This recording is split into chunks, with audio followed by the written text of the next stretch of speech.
Welcome to Curious Minds. Today, you've tuned in for a deep dive into the really complex economic showdown between the United States and China. That's right. The sources you've shared with us paint a vivid picture. I mean, a trade war with truly global implications. Absolutely. It's touched almost everything. So our goal today is to navigate these materials, unpack the core events, try to understand the driving forces, behind this conflict. And ultimately what it all signifies for the future. Huh. The future landscape of international trade, global power, the works. Exactly. We've got a lot to draw from here. Yeah, we do. There's a comprehensive overview looking at the timeline, the key policy shifts, that sort of thing. And also some really in-depth analyses, right? Offering different perspectives on why this happened, the ripple effects. And maybe where it's all heading, the potential outcomes of this, ongoing economic battle. Okay, so we're going to dissect the initial issues, the grievances that really set this whole thing in motion. The tariffs, of course, the back and forth. Yeah, the barrage of tariffs fired by both sides. And how different sectors, in the U.S. and China reacted. And the bigger picture, too, the shifts in global commerce dynamics. Right. And we'll also look at recent stuff, even developments from as late as April 2025, see how they fit into this whole narrative. It's definitely still evolving. Okay, let's dive right in then. What were the fundamental reasons, the genesis of this friction escalating into a full-blown trade war? Well, a lot of the initial push came from concerns raised during the Trump administration. A primary driver was the trade deficit, the persistent gap, where the U.S. was importing much more from China than it was exporting. That deficit number was talked about a lot. It really was. And it's worth noting, concerns about China's currency practices weren't entirely new. Back in 2011, for instance, Trump had voiced worries about potential manipulation. Ah, right. So this wasn't out of the blue. Not entirely. This idea of using tariffs, as a tool to boost American manufacturing and tackle what they saw as unfair trade practices, that became a really central promise in the 2016 campaign. So very much a campaign promise translating into policy. But what were the specific complaints? Beyond the deficit, what was the administration pointing to? They laid out several key grievances. One major point was that years of U.S.-China dialogues just hadn't produced enough results. In their view, minimal tangible outcomes. Like talking wasn't working. Kind of, yeah. And then there were significant concerns about what they called state-led, market-distorting practices, essentially arguing the Chinese government gave its companies an unfair edge. Okay. And technology, that seemed central. Absolutely central. Forced technology transfers were a huge accusation. U.S. companies basically being pressured to hand over tech to operate in China. Right, I remember hearing that term a lot. And intellectual property theft, plus cyber intrusions, hacking into U.S. commercial networks. These were all cited as major problems. So technology was really the flashpoint, maybe more than anything else. It seems that way. The U.S. sees its technological edge as absolutely critical for its economic future, its competitiveness. Makes sense. So these allegations about forced tech transfer, about state capitalism, which included concerns about Chinese state-backed firms buying up U.S. tech companies and cyber theft, it all fed into this narrative. A narrative that China wasn't playing by the expected rules. Exactly. There was a strong feeling, particularly within the administration, that China wasn't integrating into the global trading system, the WTO system, in the way that maybe proponents had hoped or expected. They felt China was taking a different path. Okay, so those were the complaints. This then leads directly to the tariffs. How did that tit-for-tat actually play out? Well, it started with the U.S. imposing tariffs on a range of Chinese goods. And pretty predictably, China retaliated with its own tariffs on U.S. products. Standard trade war stuff initially? Sort of, but the details are interesting. If you look at the numbers, there's a bit of asymmetry. Before the main conflict even ramped up, like in January 2018, China already had a uniform average tariff of about 8% on imports from everywhere. But by June 2019, the average tariff specifically on goods from the U.S. had jumped dramatically up to 20.7%. Meanwhile, tariffs on goods from other countries actually went down to an average of 6.7%. Wow, so they specifically targeted the U.S. while lowering tariffs for others. It certainly looks that way. On the flip side, U.S. average tariffs on Chinese goods went from about 3.1% in 2017 up to 24.3% by August 2019. So sharp increases on both sides, but China's move seemed very deliberate in singling out the U.S. That's a significant tactical move, but I remember hearing about exemptions, especially for electronics, like iPhones and computers. Yes, that's a really important point. Despite all the tough talk on tariffs, The Trump administration did end up granting exemptions for key Chinese exports like smartphones, laptops, other electronics. Why was that? Lobbying. Significant lobbying, yes, from major U.S. tech companies. Think Apple, for example. Their argument was that their supply chains were incredibly deeply integrated with Chinese manufacturing. Too tangled up to easily switch. Yeah, pretty much. They argued alternatives just weren't readily available, at least not quickly or cheaply. It was reported, for instance, that something like 80% of iPhones sold in the U.S. were made in China at the time. 80%. That's huge. It is. And so this decision to grant exemptions was seen by many analysts as, well, an implicit admission. An admission that the U.S. economy, especially the tech sector, was still heavily reliant on China. Kind of undermining the whole decoupling idea, at least for those goods. Exactly. Some saw it as proof that a full decoupling via tariffs wasn't really feasible in these critical areas, maybe even a strategic backtrack in certain parts of the trade war. Interesting. So this dynamic, the tariff hikes and retaliations, did that just keep going even more recently? Yes, the pattern has largely continued, even if the headlines aren't always as dramatic. There have been further adjustments, threats, and even as recently as April 2025, reports surfaced, though apparently censored in China, of online chatter mentioning potential really high tariff levels being considered, like figures up to 104%. 104%? Wow. Yeah, it indicates that the underlying tensions haven't gone away. The potential for further tariff action is still very much part of the equation between the U.S. and China. Okay, so we've established the origins, the complaints, the tariff escalation. Let's pivot to the impact. What did all this actually do to the U.S. economy and to American consumers? The effects were definitely felt. One immediate thing was companies passing tariff costs along.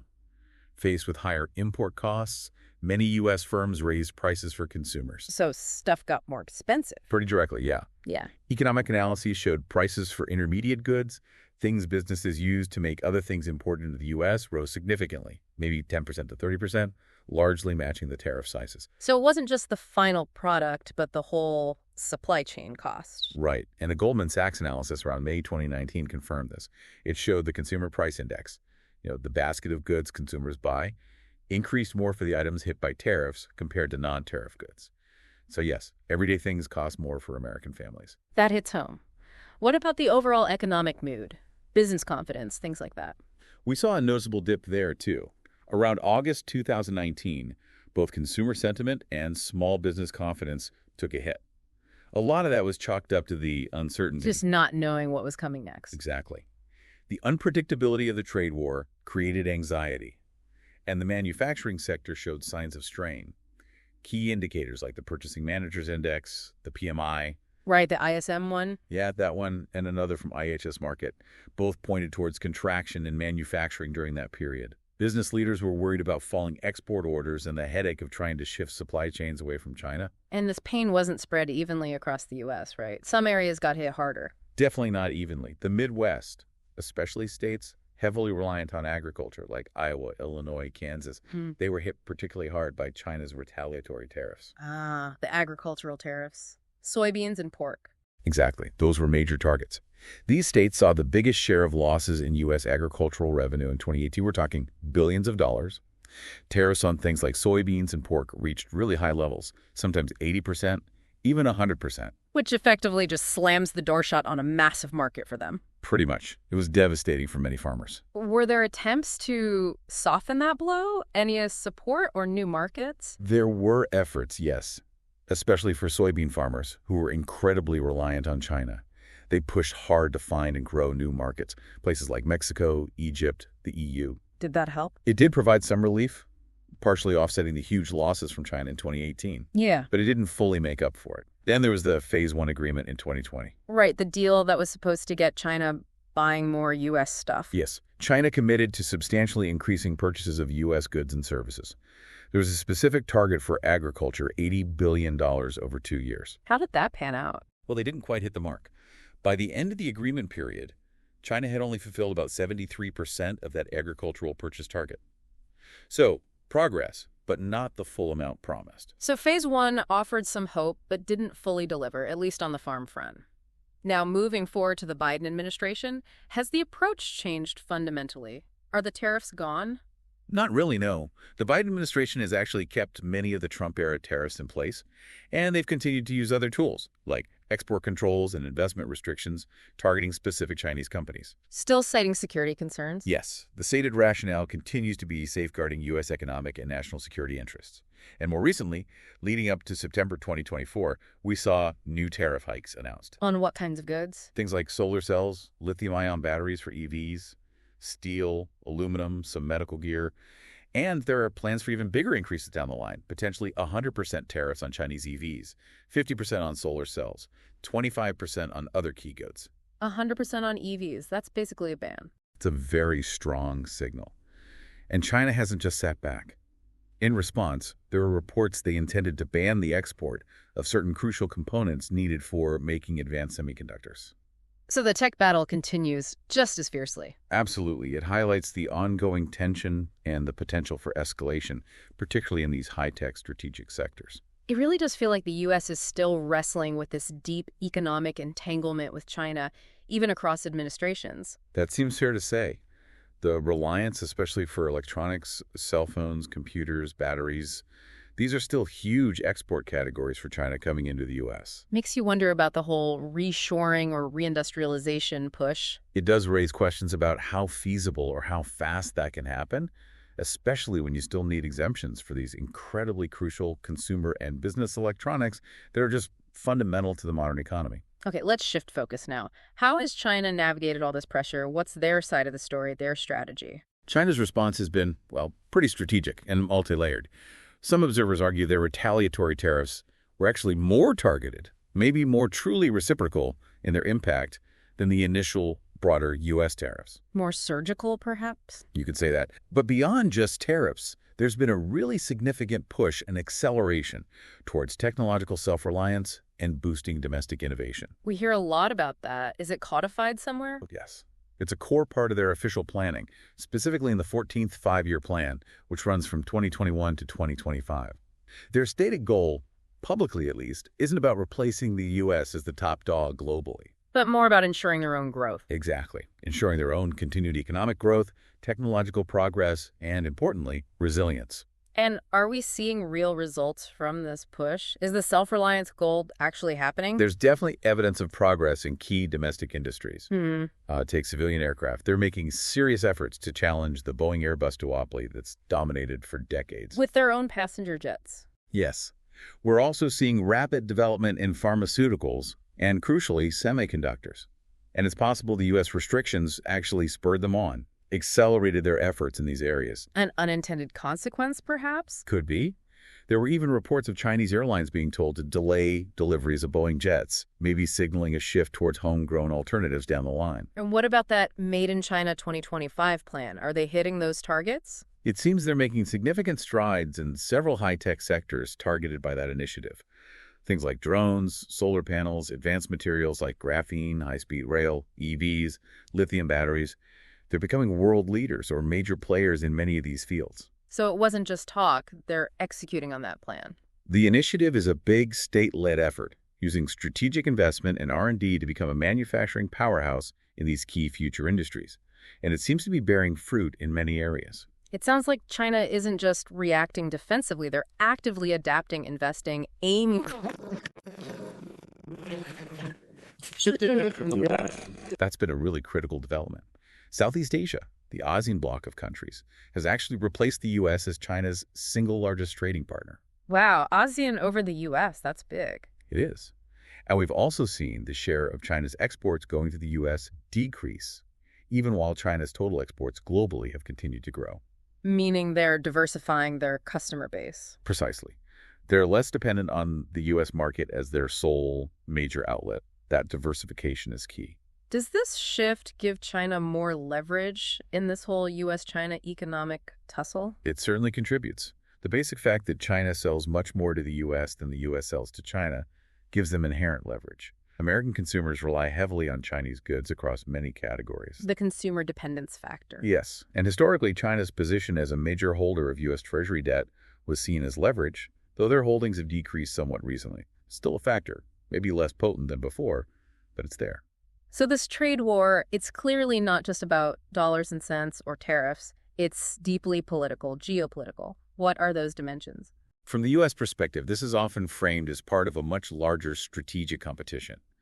It's about addressing, and some would say containing, China's rising global influence economically, technologically, militarily. And there seems to be agreement on that in the U.S. There's a remarkable degree of bipartisan consensus, actually. A shared view across the political spectrum in the U.S. that China's trade practices needed to be confronted. It reflects a broader disillusionment with Beijing's approach over the years. Interesting. And some analyses suggest the U.S. goal is even broader.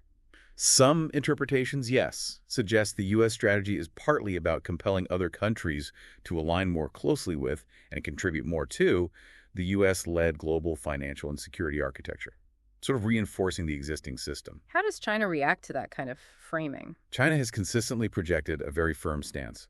They've signaled they're prepared to, quote, fight to the end if the U.S. continues what they perceive as an aggressive containment strategy. Strong words. Very strong.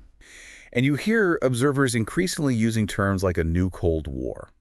The idea that this U.S.-China rivalry will be the defining geopolitical dynamic of the 21st century, potentially overshadowing other global issues. And the push for decoupling fits into that.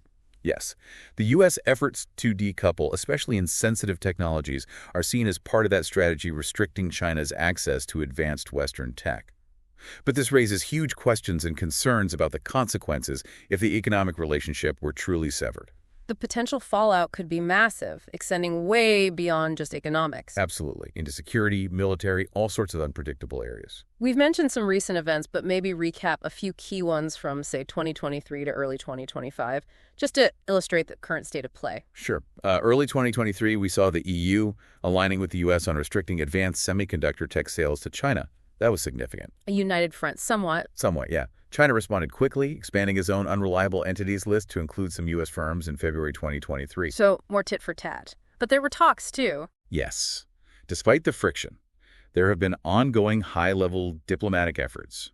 Visits by Secretary Blinken, Secretary Yellen, in mid-2023, focused on this idea of de-risking, not necessarily full decoupling, trying to manage the relationship. Finding a balance. Attempting to, perhaps. But the U.S. also continued with export limits and investment bans on certain Chinese companies through 2024.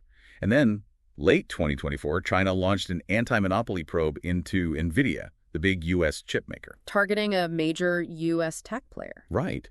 But even amidst all that, high-level meetings and communication lines have remained open, with officials continuing to meet, aiming, at least ostensibly, to stabilize things. Okay, let's try and pull this all together. We've covered a lot of ground. It's crystal clear this U.S.-China economic relationship is incredibly intricate, way more than just tariffs. Definitely. It weaves through technology, consumer goods, farming, and deeply into global power dynamics. And what really stands out, I think, from the sources is this potential shift in leverage. The idea that maybe China holds more cards now than many thought initially. That's a key takeaway.